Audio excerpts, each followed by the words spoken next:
প্রিয় দর্শক মণ্ডলী, গত বেশ কয়েক বছর ধরে বাংলাদেশ মাংস উৎপাদনের ক্ষেত্রে অনেক অগ্রগতি অর্জন করেছে। আমরা জানি যে আমাদের দেশে মাংস উৎপাদনের একটি প্রধান উৎস হচ্ছে প্রাণী সম্পদ, বিশেষ করে মুরগি পালন এবং গবাদি পশু পালন। মুরগি পালনের ক্ষেত্রে যে মাংস উৎপাদনটি হয় সেটি কিন্তু অনেক দিন থেকেই হয় এবং সেটি কিন্তু অনেক সফল ইতিমধ্যে হয়েছে। কিন্তু খুবই মূল্যবান একটি আমিষ, সেটি হচ্ছে গবাদি পশুর মাংস, বিশেষ করে গরুর মাংস। সেটি উৎপাদনের ক্ষেত্রে কিন্তু বেশ কয়েক বছর ধরে অনেক অগ্রগতি অর্জিত হয়েছে। তার কারণ হচ্ছে আমাদের দেশের অনেক খামারি গড়ে উঠেছেন যারা নিজেরা গবাদি পশু পালন করছেন এবং সেটিকে বাণিজ্যিকভাবে পালন করার মধ্য দিয়ে তারা কিন্তু মাংস উৎপাদনে একটি বড় ধরনের ভূমিকা রাখছেন। আরেকটি বড় বিষয় হচ্ছে যে প্রতি বছর কোরবানির ঈদের সময় আমরা প্রচুর পরিমাণে গবাদি পশুকে জবাই করে থাকি এবং সেই গবাদি পশু কিন্তু একসময় বিদেশ থেকে আসতো, অন্যান্য দেশ থেকে আসতো।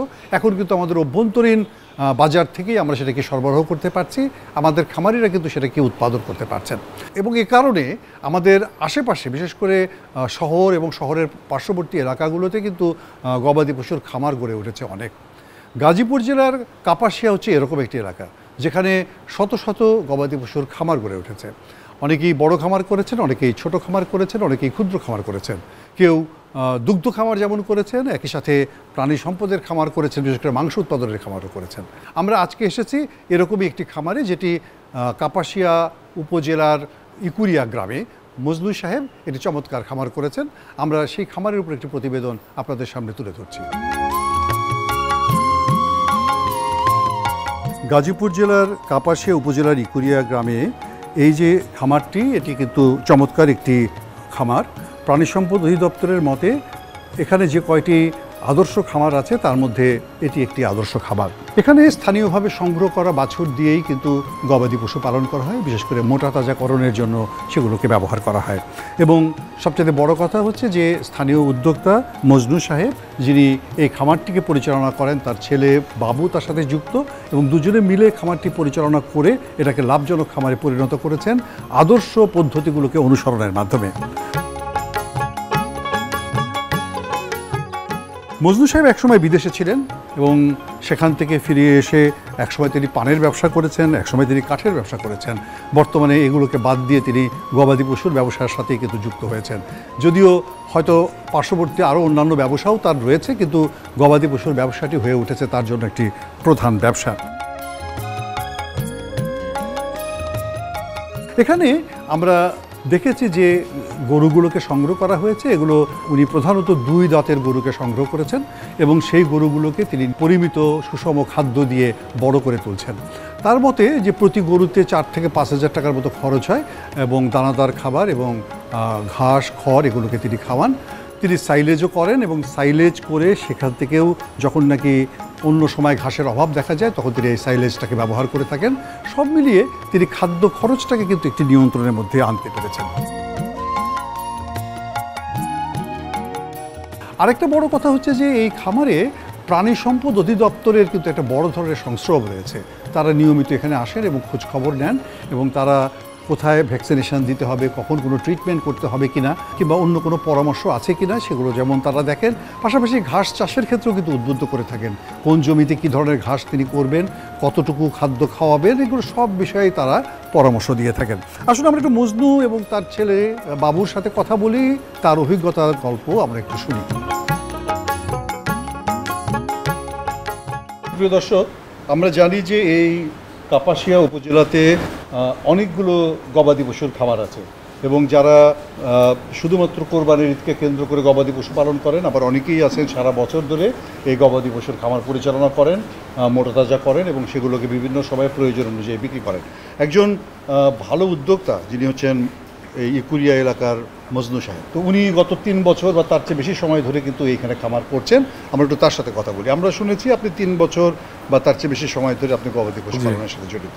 তো বলেন দেখি যে আপনার অভিজ্ঞতাটা কি, এই যে গবাদি পশু পালন করছেন এটি আপনার কাছে কি মনে হয় যে এটা অন্যান্য ব্যবসার চেয়ে, কৃষির ক্ষেত্রে অন্যান্য কার্যক্রমের চেয়ে এটাকে আপনি কিভাবে দেখছেন? আমি এটাকে এভাবে দেখছি, কৃষিতে ধরেন প্রাকৃতিক দুর্যোগে অনেক সময় ফসল নষ্ট হয়ে যায় বা কৃষির বাজার ফল করে, তখন কৃষকরা লস খায়। আমি গত 3 বছরের অভিজ্ঞতায় মোটামুটি আমি ভালো ব্যবসা করছি। তার মানে আপনি বলছেন যে গরুর খামার করাটা একটা লাভজনক ব্যবসা? জি, লাভজনক ব্যবসা। আপনি তো দেশি গরু অধিকাংশ পাবেন, সবই দেশি গরু, এবং আমরা শুনেছি আপনি স্থানীয় বাজার থেকেই গরু লোকাল বাজার থেকে। আপনি আপনার এই খামারটি লাভজনক হওয়ার মূল কারণটা কি বলে আপনি মনে করেন? মূল কারণটা আমি মনে করি যে গরুর যে প্রধান খাদ্যটা এটা হলো ঘাস। আমার নিজের জমি থেকে ঘাস কইরা ঘাস উৎপাদন করে আমি কন্টিনিউ গরুকে ঘাস খাওয়াচ্ছি, দানাদারের উপর নির্ভরশীল আমি কম, যার জন্য আমি মোটামুটি এটারে লাভজনক ব্যবসায়ী মনে করি। খাদ্য খরচটাকে আপনি কমাইতে পারছেন, অনেকটাই কমাইতে পারছি। আপনি ঘাস করেন, খড় দেন, তার সাথে কি আপনি কি সাইলেজের কোনো সাইলেজও আছে, সাইলেজও আছে, এই যে আমার সাইলেজের গোলাম এই যে। আচ্ছা, নিজের থেকে সাইলেজের কাজ করেন। আরেকটা কথা বলেন মজদুর ভাই, যে আমাদের দেশে গবাদি পশুর খামার অনেকেই করেন, অনেকেই লাভবান হন, এবং অনেকেই আগের চেয়ে কি বলা যায় নতুন করে বড় খামার করার চেষ্টা করছেন। তাদের জন্য আপনার পরামর্শ মানে কি করলে তারা খামারকে আরো? ওই পরামর্শ আমার একটাই, ওই নিজেদের শ্রম দিতে হবে এক, আর দ্বিতীয়ত ওই যে ঘাসের কোনো বিকল্প নাই গরু। আপনি নিজেদের শ্রমের কথা বলছিলেন, যে একটা বড় খামার করতে গেলে সব শ্রম কি নিজেদের পক্ষে দেওয়া সম্ভব না? তার মানে শ্রমিক তো লাগবেই, শ্রমিকের সাথে আমাদের নিজেদের থাকতে হবে। মানে আপনি বলছেন যে ঘরে বসে থেকে এটা হবে না, আমাকে গোয়াল ঘরে নিজের আসতে হবে। আসতে হবে একবার না, আপনি একটা শ্রমিক যা কাজ করবে ঠিক আপনাকে তাই করতে হবে, তাহলে আপনি লাভের মুখ দেখতে পাবেন। এবং ওই শৌখিন কাজ না, এটাকে আসলে স্যুট প্যান্ট পরে যদি আপনি আঙুল ঘুরান তাইলে এটা লাভের মূল দেখার সম্ভাবনা কম। আচ্ছা, এমনি খাদ্য খরচ তো আপনি দানাদার খাবার কিংবা ঘাস বা খড় এগুলো যেমন দেন, অন্যরাও অনেকে হয়তো এগুলো দিয়ে করে, তারপরে তো খাদ্য খরচ কম হয়।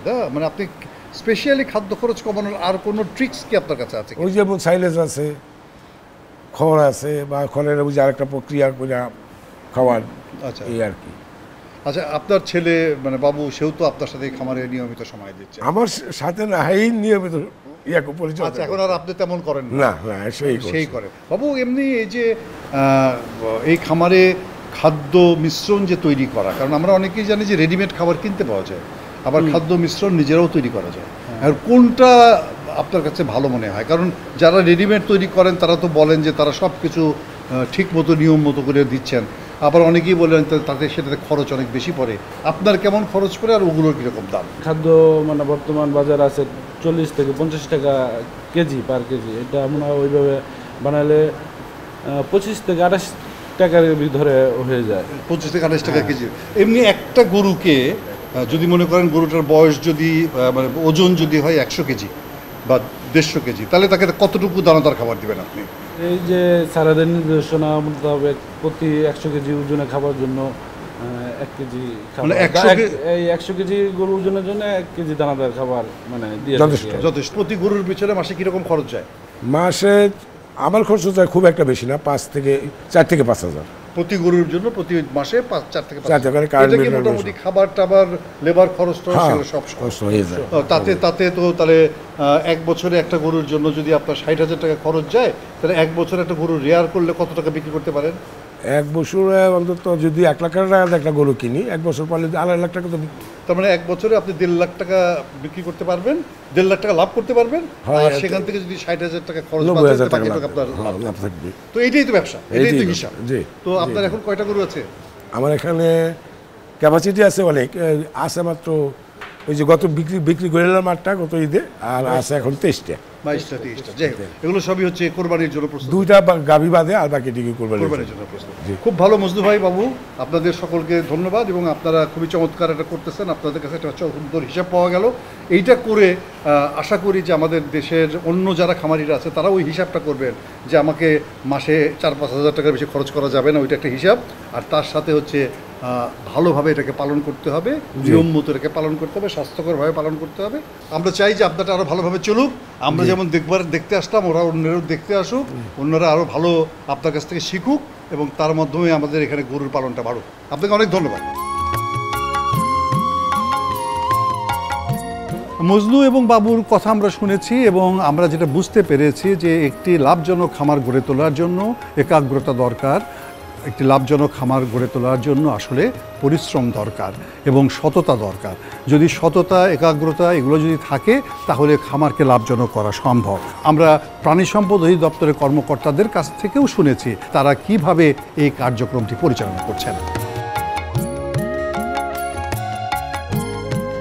আমাদের সাথে আছেন উপজেলা প্রাণী সম্পদ কর্মকর্তা দেওয়ান কামরুজ্জামান। আমরা একটু তার সাথে একটু কথা বলি।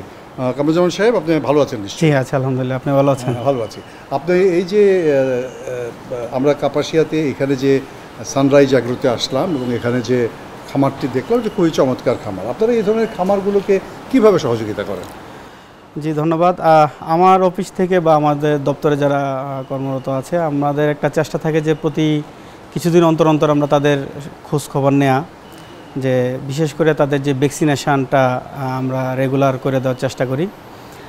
তারপর তাদের কোনো অসুবিধা হচ্ছে কিনা, শারীরিক অসুস্থতা আছে কিনা, সেগুলো আমরা যখন আমাদের নাম্বারও তাদের কাছে দেয়া থাকে, যদি আমরা আসি আবার কোনো কারণে ইমার্জেন্সি লাগলে ওনারা আমাদের জানালে আমরা সেই অনুযায়ী আমরা ব্যবস্থা নিই। তার মানে খামারিদের সাথে আপনাদের একটা প্রতিনিয়ত যোগাযোগ আছে? আমরা চেষ্টা করি। কতজন খামারি আছেন এই কাপাসিয়া উপজেলাতে, বিশেষ করে মোটা তাজাকরণের জন্য? মোটা তাজাকরণে খামারি অনেক আছেন, তবে আমরা এই যে সামনে যে কোরবানির ঈদকে সামনে রেখে আমরা প্রায় 1413 জন খামারির আমরা একটা তালিকা করেছি। এখানে প্রায় সকলে আগামী কোরবানির ঈদের জন্য গরু প্রস্তুত করছেন? জি, প্রত্যেকেরই গরু আছে এবং এখানে কিন্তু আপনার অ্যানিমেলের সংখ্যা 200 থেকে 200 আছে, আবার 4টাও আছে, 3টাও আছে। এটা এভারেজে আমাদের প্রায় 28,000 অ্যানিমেল প্রস্তুত আছে। এমনিতেই তো ক্যাটেল পপুলেশন তো খারাপ না এই এলাকায়? না, ক্যাটেল পপুলেশন আমাদের প্রায় 2,30,000 2,30,000-এর মতো ক্যাটেল পপুলেশন আছে, তার মধ্যে 28,000 প্রস্তুত আছে এই কোরবানির ঈদের জন্য।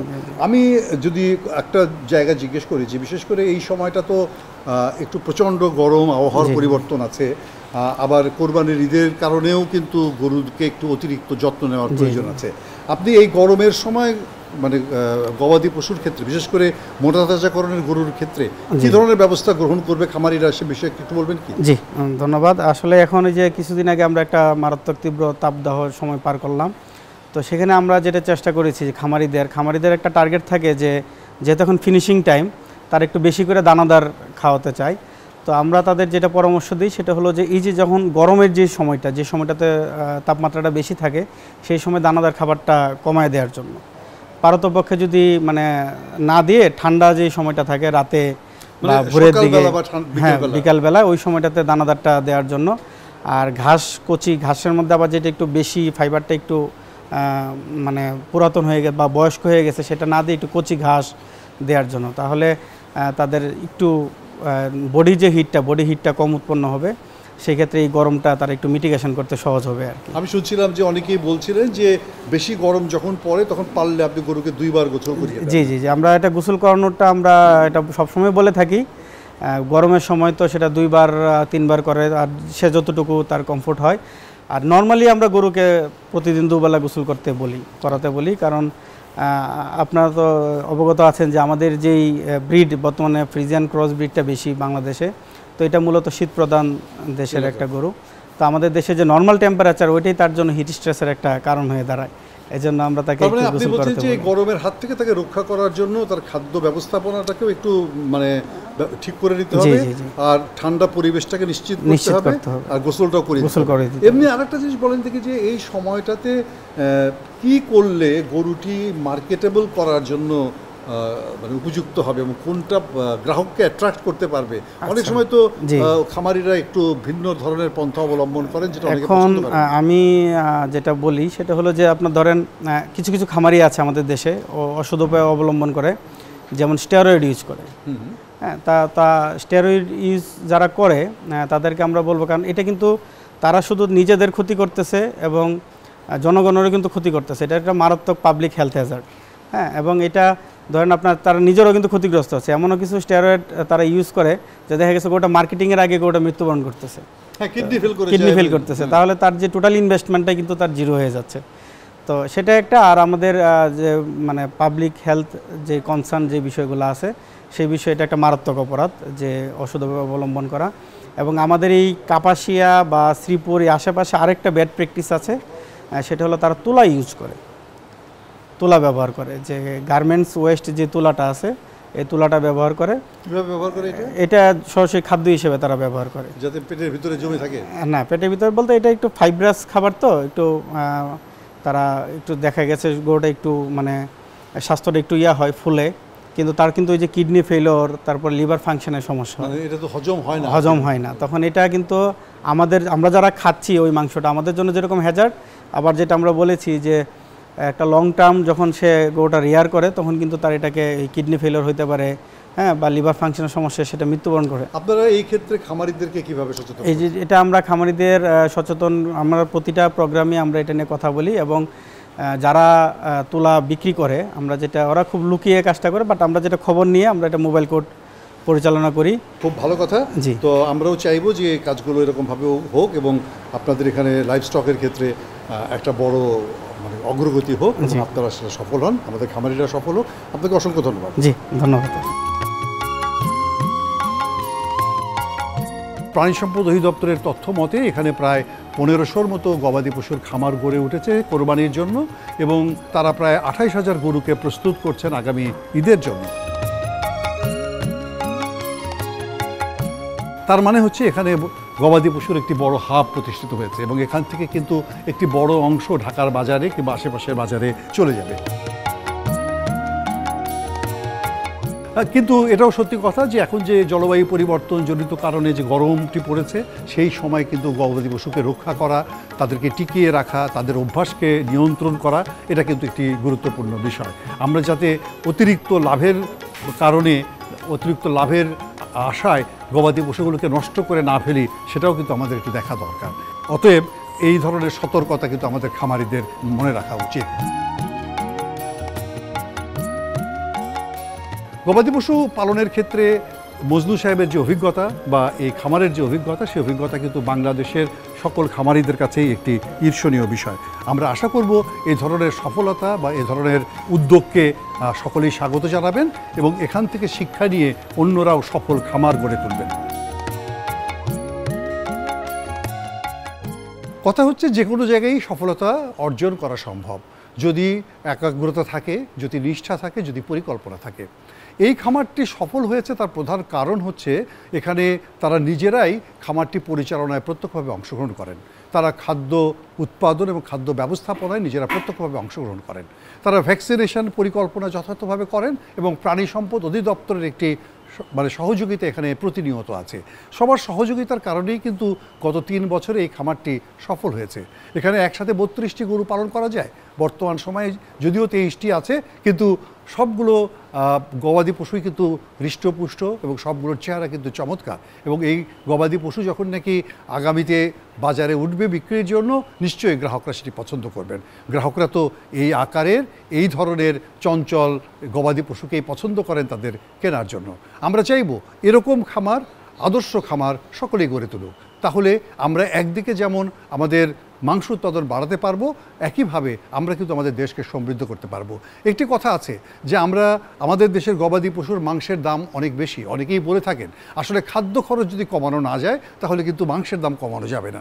সেক্ষেত্রেও সৃজনশীলতার সাথে খাদ্য ব্যবস্থাপনা করতে হবে, যাতে আমরা খাদ্য খরচ কমাতে পারি, এবং তার ফলে মাংসের দামও কিন্তু তুলনামূলকভাবে অনেকাংশেই কমে আসবে।